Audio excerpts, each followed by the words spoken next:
மெய் எழுத்துகள் 18 எழுத்துகள் தமிழில் இருக்குது. மேலே எந்த எழுத்தெல்லாம் புள்ளி வைத்து கொண்டு வருகிறதோ அந்த எழுத்துக்களை எல்லாம் நாம் மெய்யெழுத்துகள் அப்படின்னு சொல்லுவோம். அந்த புள்ளியை எடுத்துட்டு வரக்கூடிய எழுத்துக்களை உயிர்மெய் எழுத்துகள் அப்படின்னு நம்ம சொல்லுவோம். இப்போ 3 ந இருக்குது அப்படின்னு நமக்கெல்லாம் சொல்லி கொடுத்துருப்பாங்க. 3 சுழி இன்னு, அந்த 3 சுழி இன்னு தன்னகர இன் அப்படின்னு சொல்லி தருவாங்க. 2 சுழி இன்ன ரன்னகரம் அப்படின்னு சொல்லி தருவாங்க.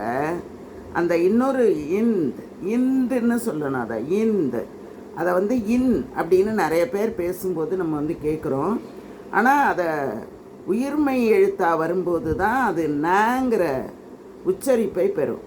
அது மெய்யெழுத்தாக வரும்போது ந அப்படிங்கிற உச்சரிப்பை பெறாது, இந்து அப்படிங்கிற உச்சரிப்பை தான் பெற்று வரும். உயிர்மை எழுத்துலேயே 2 வேறுபாடு, மெய்யெழுத்தாக வரும்போது ஒரு வேறுபாடும் உயிர்மை எழுத்தாக வரும்போது ஒரு வேறுபாடும் பெறக்கூடிய ஒரு எழுத்து ஒன்று உண்டு அப்படின்னு சொன்னால் அது இந்த தன்னகர ந அப்படிங்கிற எழுத்து தான். உயிர்மை எழுத்தாக நாம் உச்சரிக்கும்போது 3 சுழி அதை ந அப்படின்னு சொல்லுவோம்.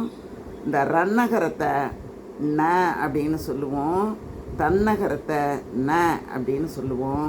ஆனால் புள்ளி வைத்து எழுதும்போது பந்து இந்து அப்படி தான் உச்சரிக்கணும், இந்து அப்படி உச்சரிக்கணும். ஆனால் அதையும் சில பேர் பன்னு அப்படின்னு ஒரு மாதிரி உச்சரிக்கிறத நம்ம கேட்குறோம்.